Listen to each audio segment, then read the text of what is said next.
ADI 7092 e ADI 7093. São as duas ações diretas de inconstitucionalidade que tramitam no Supremo Tribunal Federal e que vão atingir em cheio aí militares e pensionistas se elas forem julgadas procedentes. Na verdade, se elas forem julgadas procedentes, acredito que os efeitos delas sejam mais favoráveis aos militares do que desfavoráveis, porque elas também trouxeram alguns benefícios aos militares, mas em sua imensa maioria de artigos, elas foram para retirar direitos dos militares, ou seja, se elas forem declaradas inconstitucionais, elas são retiradas do nosso sistema jurídico e aí as redações das leis anteriores a elas passam a viger da forma que elas existiam antes da medida provisória 2215, que é lá de 2001, e da lei 13954, que é bem mais recente, de 2019. A lei 13954 está sendo atacada pela ADI 7092 e a medida provisória 2215 está sendo atacada pela ADI 7093. Muitas pessoas estavam me pedindo um vídeo de atualização sobre quais são os andamentos e quais são os objetos de cada uma dessas ações, e é exatamente isso que eu vou fazer aqui com vocês hoje, logo depois da vinheta.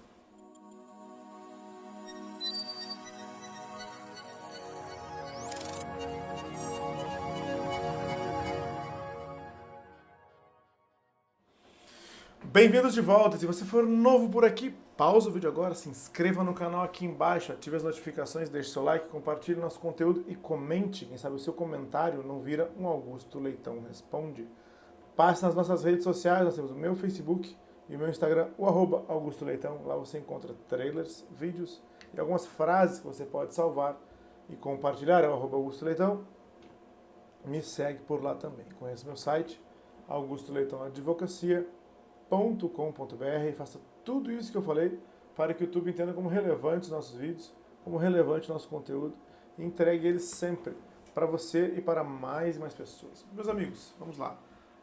Do que trata a ADI 7092 e do que trata a ADI 7093. Como eu disse no início do vídeo, a ADI 7092 ela ataca a Lei 13954, ela pede a declaração de inconstitucionalidade da Lei 13954. Ela tem duas frentes, ela tem dois aspectos. O primeiro é o aspecto material, que ela diz assim, esse e esse artigos devem ser imediatamente declarados inconstitucionais. Tem inclusive um pedido de liminar nesse sentido, para que sejam declarados inconstitucionais os artigos que tratam das diferenças entre militares temporários e militares de carreira.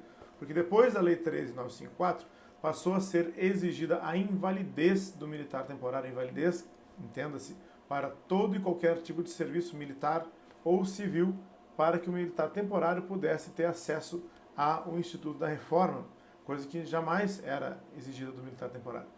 Então, em muitos dos casos, eu posso ter um militar que seja reconhecidamente incapaz para o serviço militar, que seja reformado por incapacidade para o serviço militar e ainda assim seja desligado, de acordo com a Lei 13954, porque essa reforma e essa incapacidade não veio junto com a invalidez para todo e qualquer tipo de serviço. Então, essas diferenças no tratamento, isso que eu acabei de falar, passa a existir somente depois da Lei 13954, somente para os temporários, e isso não acontece com os militares de carreira. Então, essa aqui é a primeira crítica a essa questão, e foi exatamente por isso que foi ajuizada a ADI 7092. E, além do aspecto material, que é esse pedido para que esses artigos 106, 107, 109 sejam afastados do Estatuto dos Militares, a redação modificada do Estatuto dos Militares pela Lei 13954 seja afastada e volte à redação antiga que existia antes da Lei 13954.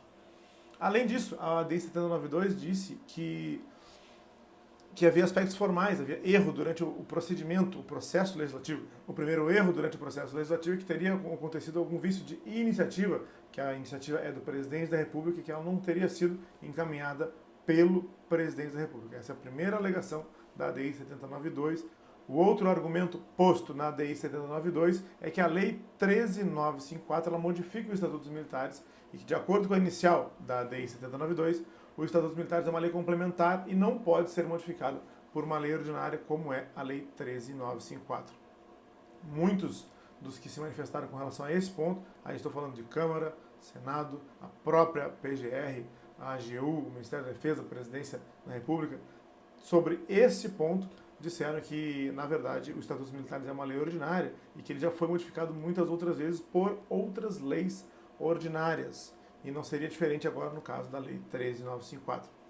Bom, além dessas questões trazidas aqui com relação aos vícios formais, eu queria trazer para vocês aqui quais foram os principais posicionamentos de quem disse que não havia nada de inconstitucionalidade, que estava tudo bem, que estava tudo certo. Primeiro, todo mundo que se manifestou nessa ação judicial até agora, Câmara, Senado, Ministério da Defesa, AGU, em nome do Presidente da República, AGU, na própria função de AGU, Ministério da Defesa, acho que já falei, todos que se manifestaram, inclusive a PGR aqui, disseram que negaram todos os pontos da inconstitucionalidade, seja na inconstitucionalidade material como na inconstitucionalidade formal, exceto a Procuradoria-Geral da República, o PGR, nos disse que quanto à questão dos temporários, que é a inconstitucionalidade material, aqui sim existe uma inconstitucionalidade e que esses artigos devem sim ser afastados. Então, se tem alguma pessoa que disse, algum órgão que se manifestou favoravelmente a alguma inconstitucionalidade da ADI 70, da Lei 13.954 na ADI 7092, foi o Procurador-Geral da República e ele disse que deve ser afastada essa questão dos temporários. Quanto aos vícios de forma,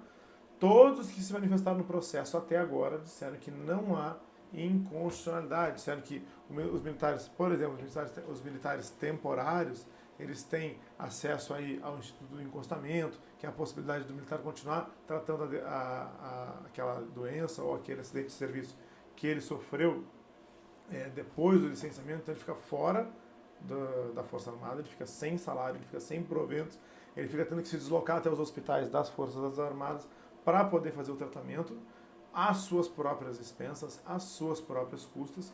Isso não me serve, nem a mim, nem com certeza nem a algum dos militares que está utilizando esse instituto, com certeza não serve nem como medida paliativa o Instituto do Encostamento. Bom, além disso, disseram na ADI que o tempo dos militares temporários pode ser levado pelo INSS. Sim, pode, mas e aí se ele sai da Força Armada doente, acidentado, e ele não pode ser reformado pela Força Armada, ele vai fazer o quê? Pegar esse tempo, levar no INSS e bater na porta do INSS? Se ele não pôde recolher nada do INSS, se ele por ser militar, ele estava vinculado a um sistema de proteção social próprio, que nada tem a ver com o regime geral, que nada tem a ver com o regime próprio.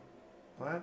Então, para mim não servem esses argumentos a fim de justificar a constitucionalidade da ADI, a constitucionalidade da Lei 13.954. O que mais que houve de argumentos ainda aqui?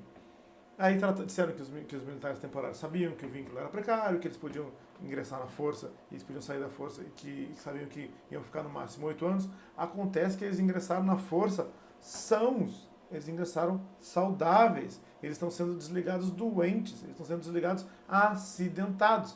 E isso não está certo, porque eles, além de serem desincorporados, que é o que acaba acontecendo com o militar temporário, ele é desincorporado sem receber, muitas das vezes, sem receber a indenização pecuniária que é previsto aos militares temporários quando eles saem, que é um valor que eles recebem para poder se recolocar no mercado de trabalho.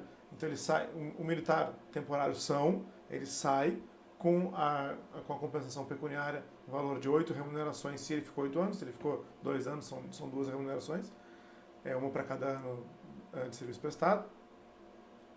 E ele sai e ele vai ter que se recolocar no mercado de trabalho. Para isso ele tem 8 remunerações. E o militar que sai doente, no meio do caminho, sem as remunerações, ele sai doente e sem nenhum dinheiro. Então eu vejo que ele está muito vulnerável, muito mais vulnerável do que aquele militar que é desligado pelo caminho regular, pelo término do tempo de serviço. Ainda quanto a essa questão do Estatuto dos Militares ser uma lei ordinária, e quando a Constituição Federal falava em reserva de algumas matérias à lei complementar, o argumento de quem defende que não há nenhuma inconstitucionalidade com relação à forma de lei ordinária e à forma de lei complementar, quem defende isso nos diz que a lei complementar destinada aos militares e aquilo que ficou reservado à matéria de lei complementar não está no Estatuto, e sim na lei complementar número 97. Aqui que estariam as normas gerais sobre os direitos dos militares. Bom, como eu falei para vocês, esses são os pontos principais aqui sobre a ADI 7092. Nós temos vários pedidos de amicus curiae, nós temos aí associações, sindicatos, temos aí uma pessoa física que já foi, ele é advogado, já foi militar, foi uma vítima da Lei 13954, foi desligado pelo Instituto do Encostamento, foi desligado em razão da Lei 13954 e ele trabalhava no Exército do lado de dentro, então ele conhece as normas por dentro e por fora e pediu para contribuir como amicus curiae da ADI 7092. Muito bem, a última petição pedindo o ingresso com amicus curiae é da AMAFA, que é uma associação dos militares e anistiados das Forças Armadas. Essa petição ela ingressou, depois teve uma nova petição que foi concluída para o relator. Desde então nós não temos modificações na ADI 7092. Na ADI 7092, quando houve a juntada da última petição em 8 de agosto de 2022 e o processo foi novamente concluído ao relator em 9 de agosto de 2022 e está sem nenhum andamento posterior a essa data. Bom, com relação à ADI 7093, os argumentos são de que, mais uma vez, a medida provisória teria modificado os estatutos militares, que os estatutos militares é uma lei complementar, que houve uma invasão do poder legislativo pelo poder executivo em razão do número excessivo de medidas provisórias e que naquela época, lá em 2001, não havia relevância e urgência para uma medida provisória sobre a estrutura remuneratória dos militares, porque se era tão urgente, por que não virou lei? Então, esses são os principais argumentos que tratam da ADI 7093. Eu, particularmente, entendo que é mais difícil que a ADI 7093 seja modificada. Eu, particularmente, entendo que é mais difícil que a ADI 7093 venha a prosperar e modifique, declarando inconstitucional inteira a medida provisória 2215, porque nós já temos aí 22 anos de relações jurídicas que teriam que ser modificadas, revistas, atos que teriam que ser anulados em razão do reconhecimento da inconstitucionalidade da medida provisória 2215. Mas quais foram os argumentos trazidos? Eu disse aqui para vocês que, quanto àquele argumento de que não havia relevância e urgência, nós temos aí um contra-argumento dizendo que havia sim relevância e urgência naquela época, que o simples fato dela não ter se tornado, a medida provisória não ter se tornado lei, é porque houve a emenda constitucional número 32, e essa emenda constitucional diz o seguinte: olha, as medidas provisórias que existem hoje, a emenda constitucional 32, ela regulamentou o procedimento todo da medida provisória dentro da Constituição Federal, e ela diz o seguinte: a partir da publicação dessa emenda, as medidas provisórias anteriores elas vão ficar valendo com o número de medida provisória que elas tiverem, e elas só vão deixar de existir ou só vão ser modificadas quando o assunto de que elas tratam passar a se tornar lei. E isso não aconteceu com a medida provisória 2215. Quanto à invasão do poder legislativo pelo poder executivo, os entendimentos contrários dizendo que não houve essa invasão do poder legislativo pelo poder executivo seria porque haveria sim uma invasão entre os poderes se o poder judiciário fosse instado a se manifestar e a invadir a competência do poder legislativo e do poder executivo, como se o poder judiciário fosse acionado para reconhecer um vácuo, uma incompetência desses poderes.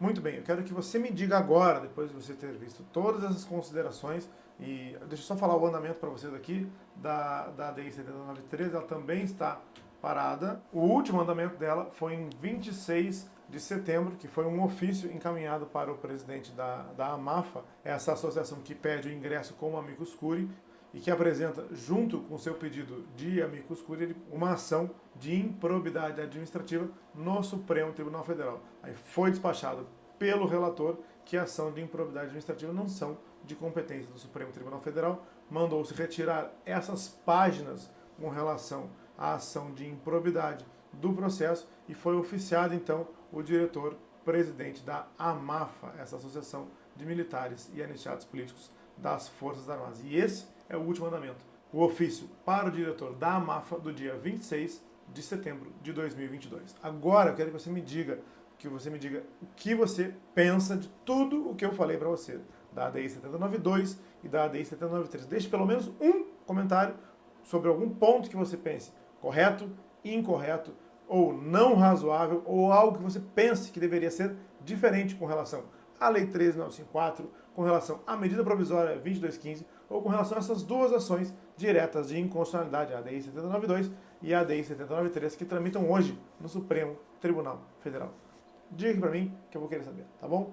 Meu muito obrigado. Se você for novo por aqui, pausa o vídeo agora, se inscreva no canal aqui embaixo, ative as notificações, deixe seu like, compartilhe nosso conteúdo e comente, quem sabe o seu comentário não vira um Augusto Leitão Responde. Passe nas nossas redes sociais, nós temos o meu Facebook e meu Instagram, o @Augusto Leitão. Lá você encontra trailers, vídeos e algumas frases que você pode salvar e compartilhar, é o @Augusto Leitão. Me segue por lá também. Conheça meu site, augustoleitãoadvocacia.com.br, e faça tudo isso que eu falei para que o YouTube entenda como relevantes nossos vídeos, como relevante nosso conteúdo, e entregue ele sempre para você e para mais e mais pessoas. Um abraço a todos, fiquem com Deus e até o próximo vídeo.